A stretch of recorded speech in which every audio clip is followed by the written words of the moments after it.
there, welcome to CoreTV News at 1. I am Gete.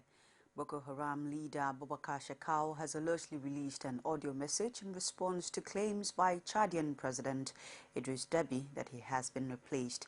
The message was posted via Twitter by individuals believed to have links with ISIS.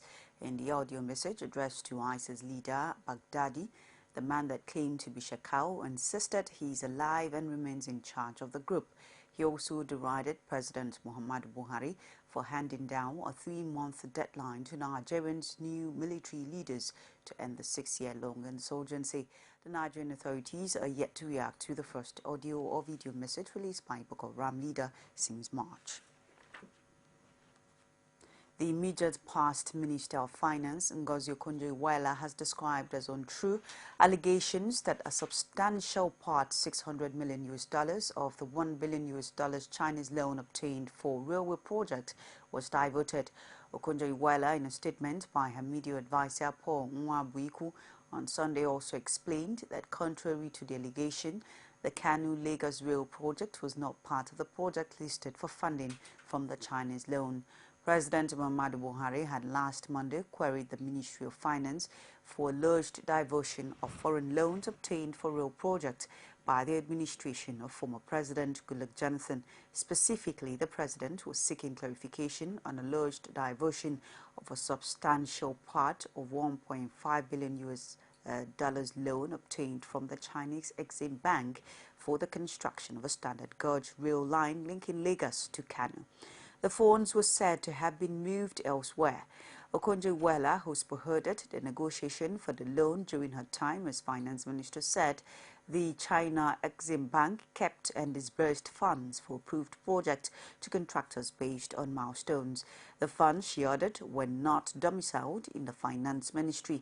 Giving a breakdown of the loan and how it was utilized, the minister said $500 million was used for the expansion of 4 international airport terminals in Lagos, Kano, Abuja, and Port Harcourt. $500 million for the Abuja Light Rail project, $984 million for the Zungeru hydroelectric power project, and $100 million for the Galaxy Backbone project. Vice President Yemi Osinbajo's son will on Monday represent President Muhammadu Buhari at a peace mediation summit on the situation in South Sudan holding in Addis Ababa, Ethiopia. According to a statement by his senior special assistant on media and publicity, Laolu Akonde, the Vice President was scheduled to leave Abuja for Addis Ababa on Sunday evening. The summit will be on the platform of the Intergovernmental Authority, IGAD+. IGAD is the regional trade group of 8 African countries from the Horn of Africa, Nile Valley, and the Great Lakes. Joining IGAD for the peace efforts are a number of leading African nations, including Nigeria and others like the United States, China, United Nations, European Union, among others in the international community. The Vice President, who will join other leaders from the continent and outside, including the Prime Minister of Ethiopia, Haile Mariam, will return to Abuja later today, Monday.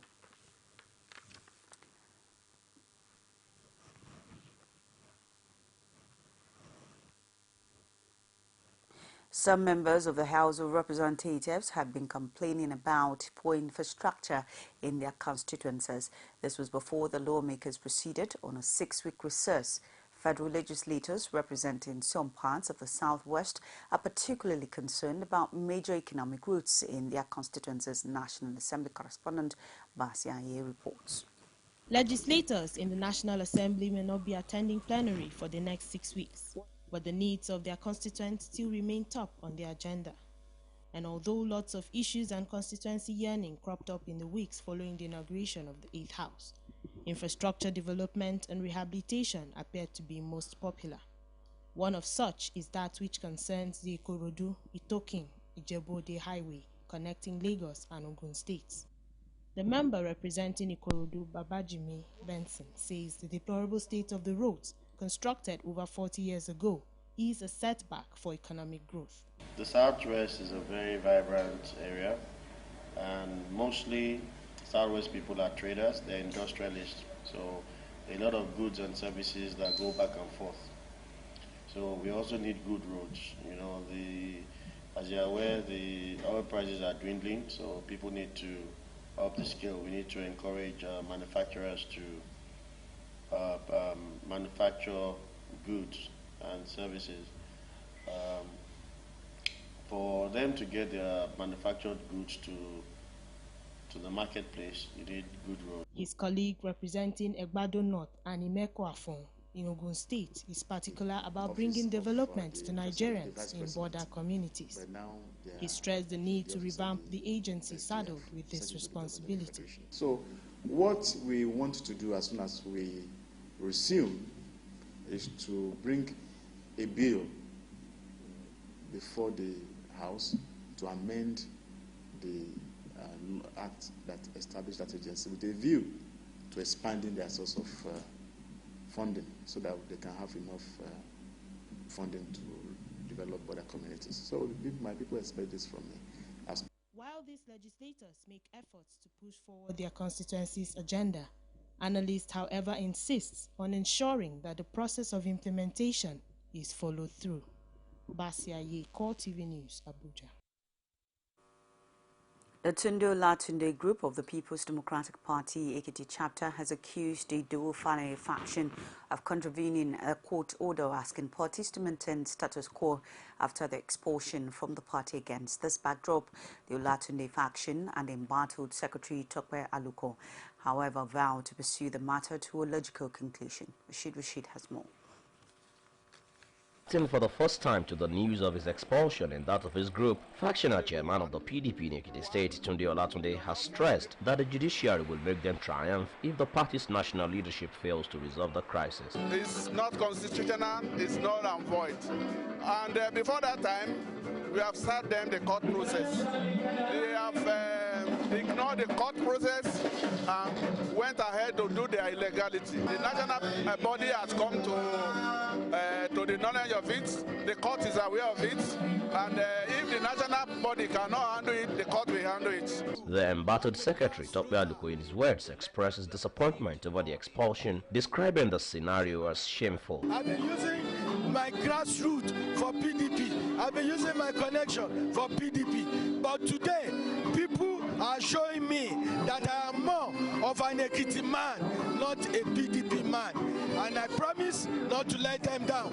From now on, I'll be behaving like an Ekiti man and not solely on party issue again. But reacting to the crisis, Ekiti State APC says happiness in the PDP is expected, but warned against the crisis degenerating into a statewide problem by the warring factions. If the trend in PDP is not immediately curtailed, particularly by the people that matters, the Ekiti prominent people and security agencies, if it is not quickly checked, then it's likely that it might turn to be a kind of state thing that Ekiti might likely be worse than we are witnessing now. With the PDP crisis taking a new twist, only time will tell what will be the next line of action from the warring parties.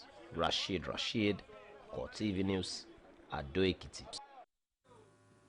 And from Ekiti, we go to Imo State, where the Imo State women marked their August meeting celebration at the weekend with the theme Dare to Dream. The August meeting had in attendance the wife of the Vice President Oludolapo Oshibajo and dignitaries across the 27 local government areas of the state. It witnessed a lot of pomp and pageantry. Our correspondent Ajibadia Ufeso has the rest of the story. Much talked about Imo Women August meeting came up with lots of pageantry, with most of the participants decked in their cultural attires to celebrate the day.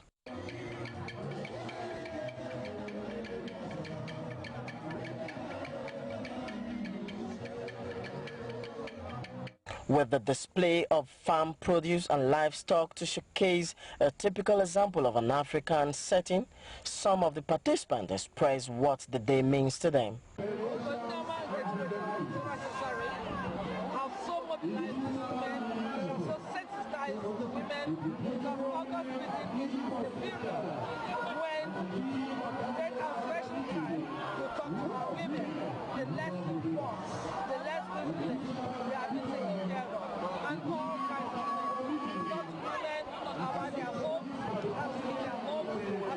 family, their children, their family. Real Igbo woman, complete Igbo woman. This is August meeting. Every Igbo woman comes together to celebrate how to move their Men are not also left out at the event, as most of them were on hands to celebrate along with their wives. They will know that there is need for them to think bigger than what they think they are, because, like I said, they need to train. This program, what people gather like this, they love each other. But what people scatter, even the parents and We show the world the package. We show the world how beautiful and how holy the Igbo women are. Oludolapo Osinbajo, wife of the vice president, who represented the first lady Aisha Buhari at the event, and Governor Rochas Okorocha, who was there to support his wife, who had been the brain behind the annual celebration of the August meeting, gave their remarks. The unity and the love of Imo State is legendary. And Her Excellency Hajia Aisha Muhammadu Buhari, she's depending on every woman in this space to look after every man and child in Imo State. She's depending on the women that are here to ensure that they bring up their children in the knowledge of truth and the knowledge of unity. today, this is women. They are the great Igbo women in their tradition and culture, and again, to do that, who they know how best to do. Several competitions were also featured, and dancing competition among women of 50 years old and above caught the eyes the most. The amazing step by the aged women got virtually everyone entertained. Other state first ladies such as Enugu, Benue, Abia, Edo and Nasarawa states present at the event certainly did not get bored.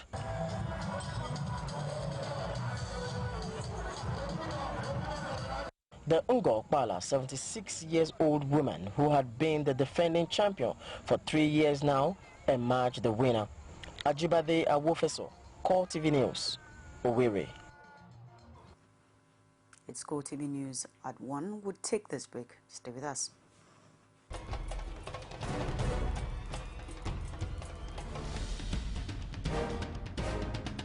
This is what the people are saying. You don't run a big economy with generator. They need to do more in terms of energy and power. Many things to do for this Nigeria about lights, water, and new TT. For Nigerians that are not gullible, we know that good laws have done nothing good for this country. Buhari won the election convincingly. They talk to our husband that you should keep promise about what you said, and because people are watching you, you know, another election is coming. Also, some people will stand for Yoruba land, will be strong man. You don't die. This nation is moving forward. The best is going to take place. The people giving voice to the voiceless. Thanks for staying tuned with us. Now for more information on CoreTV News, you can reach us on our social media platforms. On Facebook, facebook.com/CoreTV News. On Twitter at CoreTV News NG. And YouTube at youtube.com/CoreTV News. We continue with the rest of our stories. The Kaduna State government has warned agencies against blanket marking of building in neighborhoods.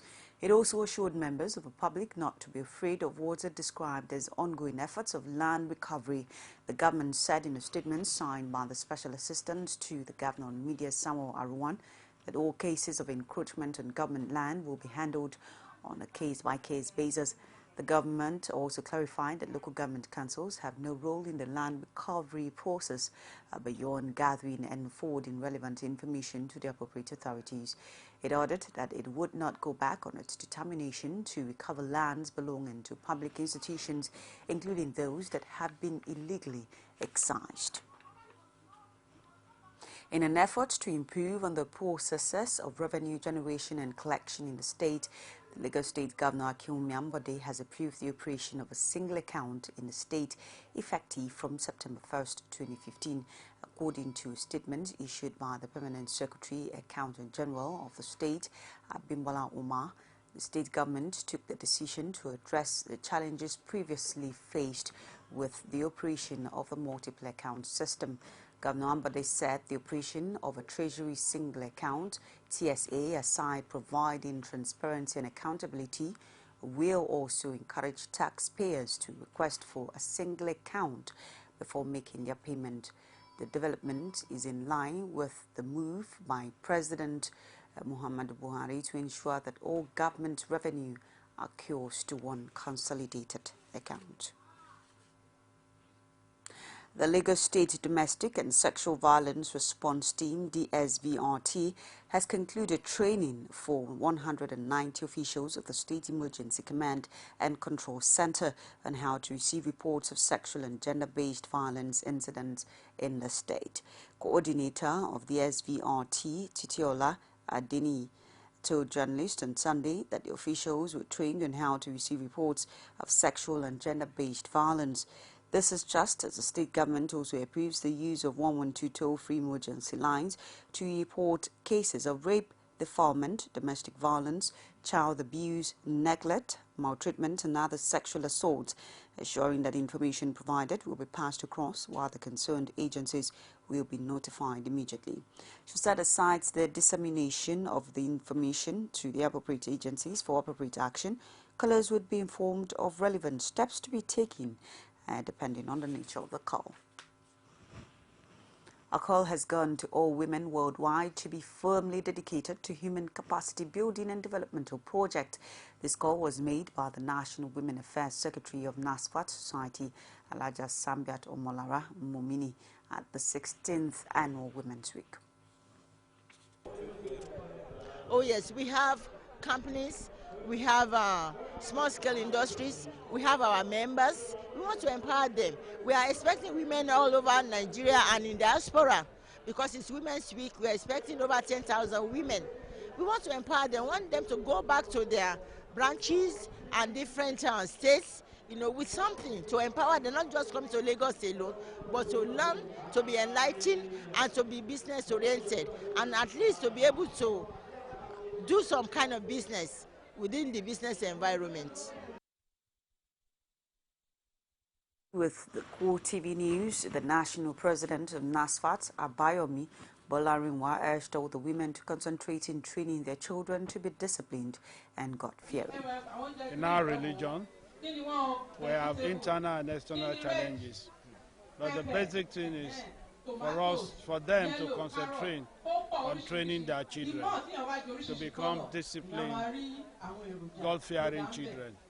Today you hear about children leaving the comfort of their homes to go and join ISIS, right from Nigeria, outside Nigeria, to go and join a group whose brand of Islam is not known to the Holy Prophet Sallallahu Alaihi Wasallam, is not known to NASFAT.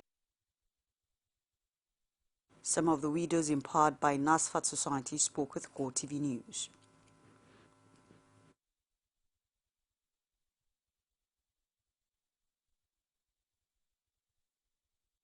The motive behind the event is to empower our women in order to upgrade them in their career progression, as well as to be a self-business woman in their respective areas, so they will not be a liability to their husband at home, to keep them busy and to improve them in all their empowerment works. The care of the elderly is very important in the society, because we grow from the young to the old.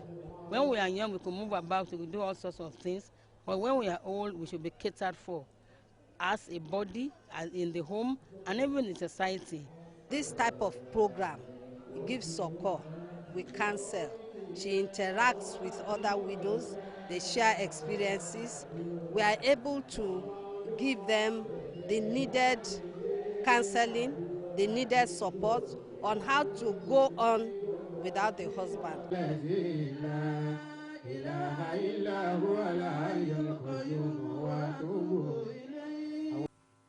It's CoreTV News on the hour. We'll take another break. Please stay with us.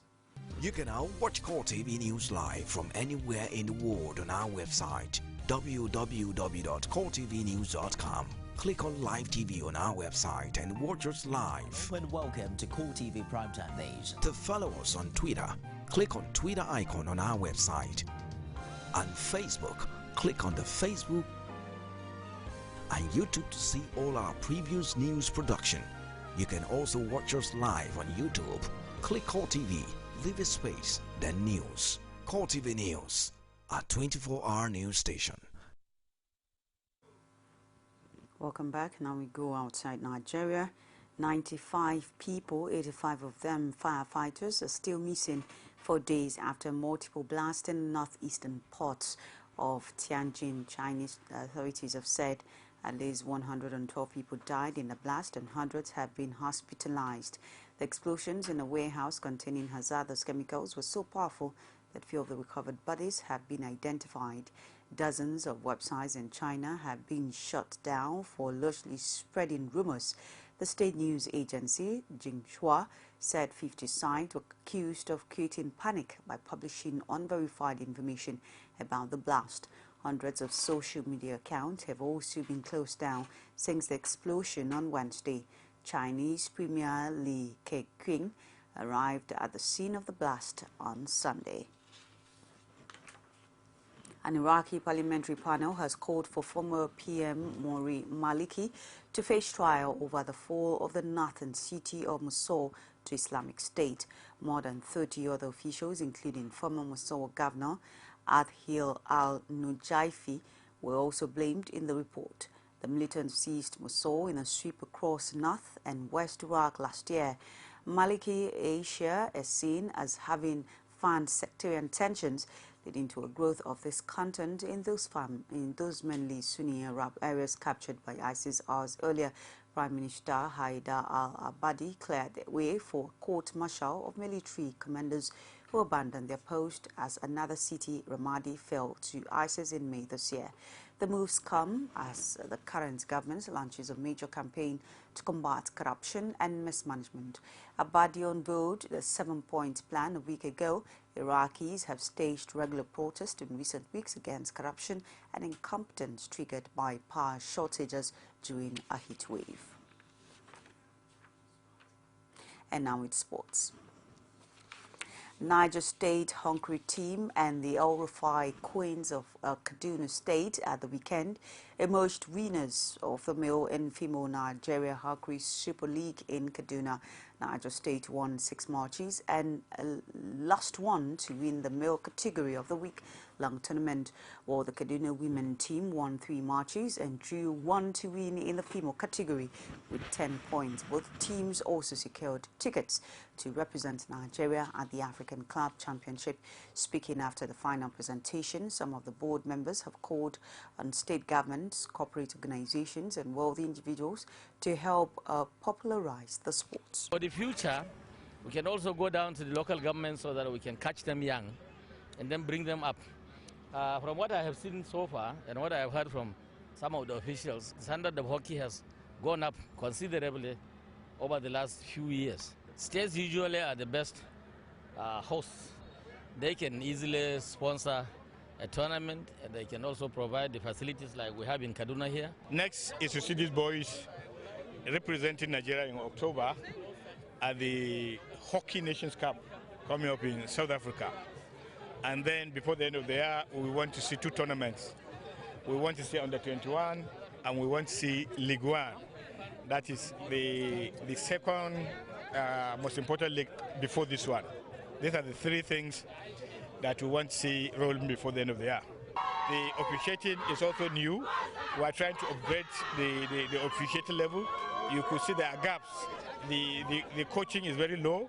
The officiating sometimes is high, sometimes is low. We want to make sure that we make it standard next time. Yes, tournament was a little bit better than the last year because most of the teams were prepared. Before coming, they were in camp, so if you can see, the standard was far much better than last year. coaches and the players, their performance. So I'm very, very happy.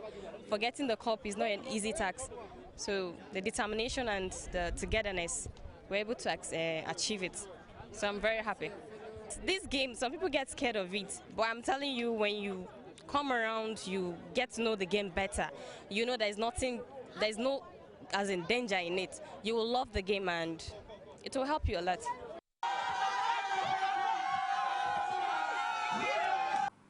And that concludes our bulletin for this hour. Thank you for staying on with us. Please join us again. I am Gift Ogete. Good afternoon.